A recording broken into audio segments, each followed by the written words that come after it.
Et nous enchaînons à présent avec Enjeu Patrimoine, un enjeu patrimoine qui va se demander quelles sont les évolutions en matière d'impôts en cette rentrée 2022, même si on n'est plus tout à fait au moment de la rentrée, mais nous sommes surtout au moment des discussions en matière de projet de loi de finances 2023, ce qui nous amènera à évoquer peut-être aussi des éléments qui auraient été votés lors du projet de loi rectificatif, cette fois-ci pour 2022 en matière de fiscalité. Pour cela, nous avons le plaisir de recevoir sur le plateau de Smart Patrimoine Pierre-Elliott Blum, avocat fiscaliste associé au sein du cabinet BD Bello. Bonjour Pierre-Elliott Blum. Bonjour Nicolas. Bienvenue sur le plateau de Smart Patrimoine. Nous avons également le plaisir de recevoir sur le plateau Frédéric Poilpré, directeur ingénierie patrimoniale au sein de l'équipe Le 29H, au sein de Société Générale Private Banking, mais aussi membre du Cercle des fiscalistes. Bonjour Frédéric Poilpré. Bonjour. Bienvenue à tous les deux sur le plateau de Smart Patrimoine. On va essayer de faire preuve d'un maximum de pédagogie sur des sujets fiscaux qui nécessitent parfois et même souvent un peu de pédagogie.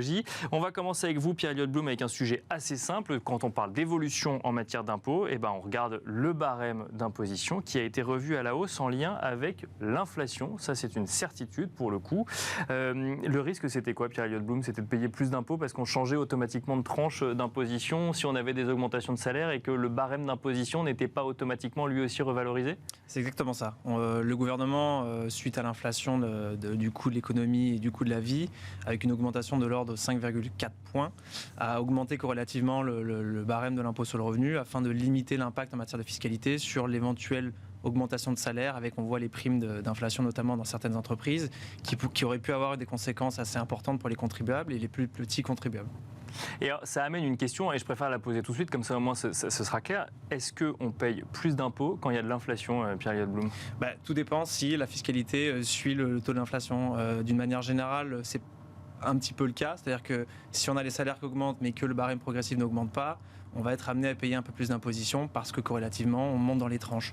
Inversement, si, comme le fait le gouvernement et qui tente de limiter l'impact en matière de fiscalité, suit le taux de l'inflation, on devrait aboutir à une situation équivalente, voire même à payer un petit peu moins d'impôts pour certains contribuables qui n'auraient pas eu la chance d'avoir une augmentation. C'était ma prochaine question, effectivement. Si on a les tranches qui augmentent, enfin en tout cas le barème qui augmente, mais qu'on n'a pas eu d'augmentation de salaire, ça veut dire qu'on peut potentiellement payer un peu moins d'impôts. Exactement. Et d'ailleurs, il y a un exemple assez concret qui est donné par certains fiscalistes. Sur un salaire avec un contribuable seul de l'ordre de 3 000 € par mois, on se rend compte aujourd'hui qu'avec l'augmentation du barème à l'impôt sur le revenu proposé par le gouvernement, on aurait un salaire qui serait une imposition qui serait équivalente à celle d'aujourd'hui.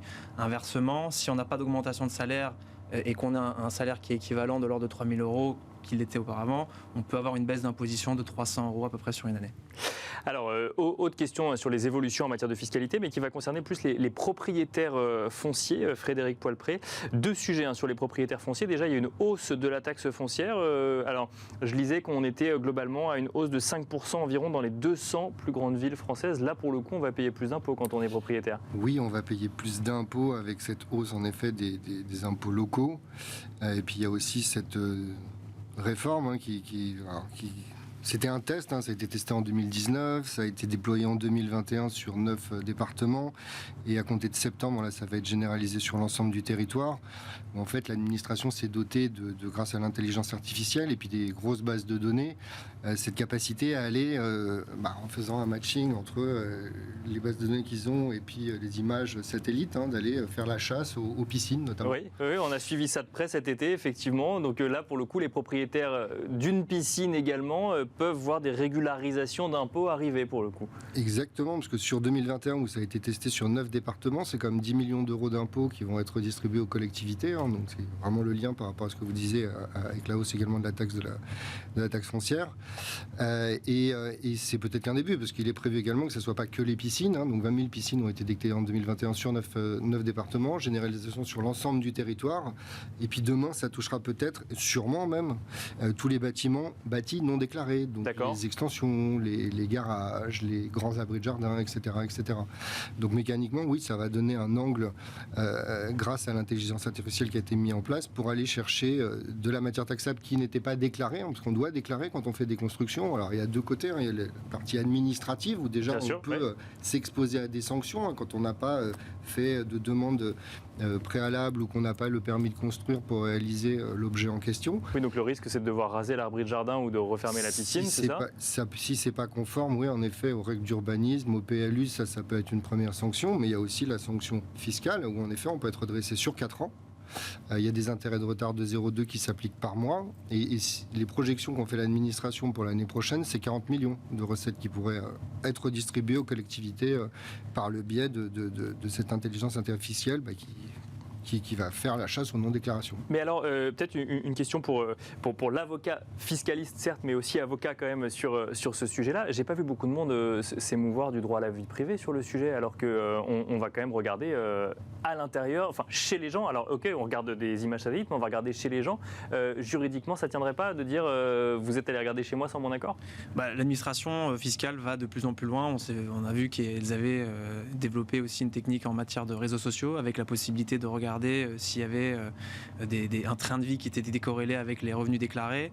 Bon, on va se poser peut-être la question de l'atteinte à la vie privée. C'est des images satellites qui sont publiques pour tout le monde, donc l'administration utiliserait simplement des données qui sont aujourd'hui dans le domaine public. Pour trouver sa route, par exemple. Donc effectivement, ce serait où il faudrait interdire, enfin où il faudrait refuser cette utilisation pour tout, ou effectivement l'accepter pour tout. D'accord. Ouais. On va se poser la question exactement de l'atteinte à la vie privée. Mais bon, on voit que de plus en plus l'administration utilise des moyens qui leur permettent d'augmenter leur capacité de contrôle. Et donc leur recette, Frédéric Poilpré. Non, ce que je voulais compléter, c'est exactement ça, c'est l'utilisation de données publiques. Oui. Ce ne sont que des données publiques, notamment l'utilisation sur les réseaux sociaux. Le but, comme vous l'évoquiez, c'est en effet voir une différence entre le train de vie et puis les revenus effectifs, tout ce qui va être contrefaçon également, la domiciliation. C'est sûr que si on poste tous les 3 jours des photos au bord de sa piscine dans le sud et qu'on se déclare non résident, mécaniquement, et ce sont que des données publiques. Et ça a été encadré avec la CNIL, et bien évidemment. Alors c'est un test sur cette partie-là, mais oui, l'administration se dote de plus en plus d'outils pour éviter les fraudes, tout ce qui est fraude, évasion fiscale, etc. Ouais. Donc ça, c'est pour les particuliers. Dernier sujet sur les particuliers, très rapidement, Pierre-Elliott Blum, puis on verra si vous voulez réagir, Frédéric Poilpré, c'est la réforme des droits de succession. Je dis très rapidement puisque l'amendement n'a pas duré très longtemps. C'était une promesse de campagne d'Emmanuel Macron, donc cette idée d'augmenter les abattements pour des donations en ligne directe, mais aussi indirecte, et c'est, j'ai envie de dire, sorti aussi vite du projet de loi de finances 2023 que c'était rentré, donc ça veut dire qu'il faut l'oublier pour le moment. Alors il y a eu énormément d'amendements sur la question de tous les bords politiques, et le gouvernement semble-t-il, non c'est pas semble-t-il, mais indiquerait que ce serait pas pour l'année à venir, que ce serait pas une urgence compte tenu des questions budgétaires actuellement de l'État. Oui, parce qu'il y avait l'argument, c'est de dire qu'il y aurait une perte de recettes pour l'État, c'est ça? Exactement. Parce qu'on paierait moins de taxes évidemment sur les donations qu'on ferait à ses enfants, à ses neveux ou à ses nièces. Ouais. Mais en tout cas, c'est sûr que c'est toujours un débat qui est assez présent, puisqu'on a un nombre assez important d'amendements qui sont d'ailleurs en corrélation avec les promesses des candidats à la présidentielle. Bien sûr. Mais en tout cas, ce qui est certain, c'est que le gouvernement ne souhaiterait pas mettre en place ces promesses présidentielles, ces promesses électorales tout de suite et repousserait à une année plus tard. Sachant qu'on peut lire quand même que ça devrait arriver sous le quinquennat Macron, mais pas forcément tout de suite. Autre sujet, alors là pour le coup il va falloir faire preuve de pédagogie. Frédéric Poilpré, le pacte du trail, lui pour le coup, voit des évolutions. Alors je caricature. Je l'exprime de manière très simple. Je vous laisse ensuite rajouter des détails. Le pacte du trail permet une exonération fiscale partielle, on parle de 75%, lorsque l'on transmet une entreprise. Sauf qu'il y a des conditions à respecter, des conditions notamment en matière d'activité industrielle de l'entreprise. Et là, on voit des évolutions, notamment sur le traitement accordé aux holdings. Exactement, alors, pas que, mais notamment, et en effet, juste pour reprendre ce que vous évoquiez, le Dutreil, c'est la possibilité de donner un outil économique en limitant à 5,6% les droits de donation si c'est fait en pleine propriété avant 70 ans. Mais pour avoir droit à ces avantages fiscaux, qui est en fait un abattement de 75% sur l'assiette, en effet, il y a des conditions de détention, des conditions d'activité, des conditions liées aux fonctions de direction également dans la société. Et en fait, on a eu un arrêt de jurisprudence en mai dernier qui est venu en fait annuler une position de l'administration qui indiquait qu'il fallait que l'activité économique, parce qu'en fait, ça ne marche que si on réalise une activité industrielle, commerciale, artisanale, etc. Et ça marche également sur le holding animatrice. Ce qui fait que si on cède son entreprise, par exemple, en cours par le biais d'une holding et qu'on vend ses filiales et qu'on se retrouve cash riche et qu'on n'a plus cette continuité d'activité, l'administration avait posé dans sa doctrine le fait qu'il fallait une pérennité de l'activité pendant tout le Dutreil. Pour éviter les abus. Exactement. Le but, c'est pas de transmettre du cash dans de bonnes conditions, mais bien un outil économique, avec une dynamique de reprise par les héritiers à qui on transmet la société. Et donc, il y a eu un arrêt de jurisprudence en mai dernier qui a dit que cette doctrine administrative était illégale. Donc, elle a été supprimée. Donc, on s'est retrouvé entre mai et la loi de finances de cet été, rectificative, avec un environnement flou. Un environnement plutôt favorable, je dirais, oui et non, parce qu'après il y a des effets rétroactifs toujours sur les lois de finances, mais en fait on était dans cette période-là, on était en effet face à une non-nécessité d'avoir une activité économique pour bénéficier des avantages du Dutreil, ce qui était contraire à l'esprit de la loi. Bien sûr. Donc la question... Tout en sachant que ça ne plaisait pas à l'administration fiscale quand même. Oui, et puis c'est pas l'objet, c'était pas le but du pacte Dutreil. Donc la question qu'on s'est tous posée en tant que professionnels, c'est pendant combien de temps ça allait durer. Et ça n'a pas duré très longtemps. Ça a duré 6 mois.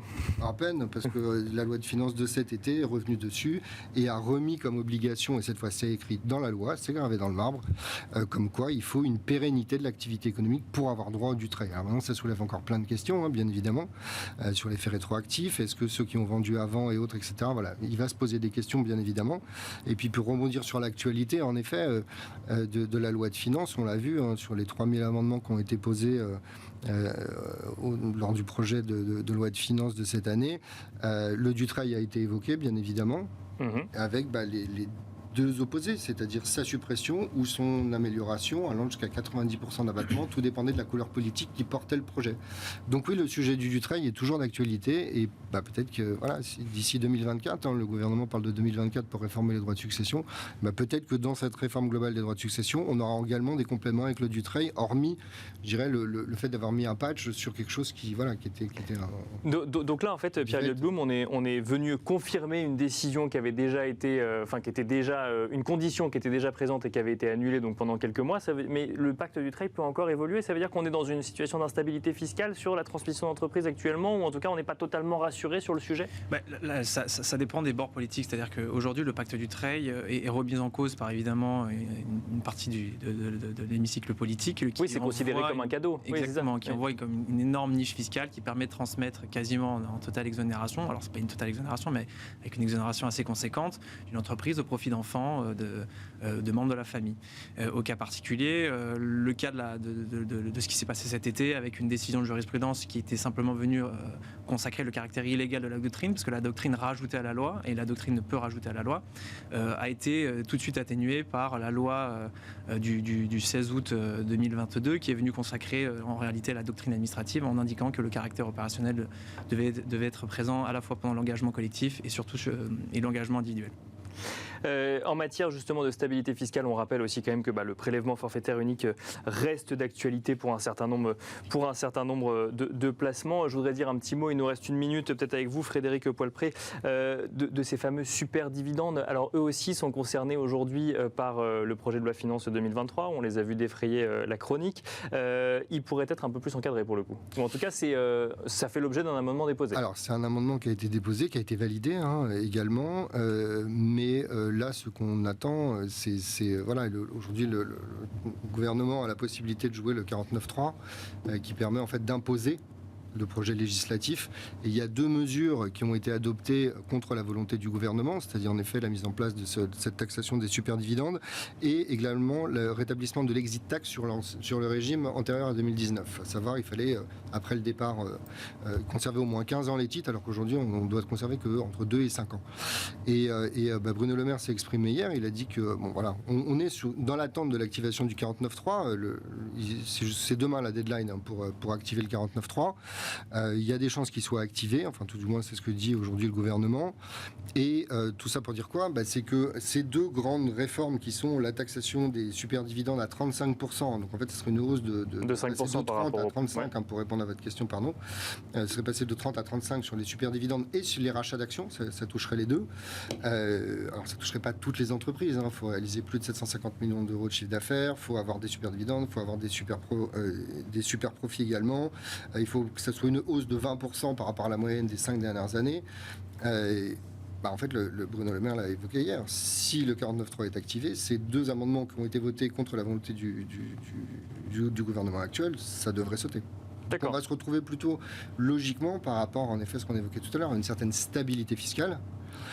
Si jamais le 49.3 est activé. S'il est activé. Mais vu les difficultés aujourd'hui qu'a le gouvernement par son absence de majorité, par son absence de majorité, voilà, c'est un combat législatif aujourd'hui avec, on l'a vu, 3000 amendements posés, donc forcément qui partent dans tous les sens. Il va falloir un moment tranché parce que... On va devoir finir là-dessus, malheureusement, c'est dommage parce qu'on aurait pu en parler plus longtemps. Merci beaucoup en tout cas Frédéric Poilpré, directeur ingénierie patrimoniale au sein de le 29H au sein de Société Générale Private Banking. Merci également Pierre-Elliott Blum, avocat fiscaliste associé au sein du cabinet BDB Law. Et quant à nous, on se retrouve demain à 13h sur Bismart.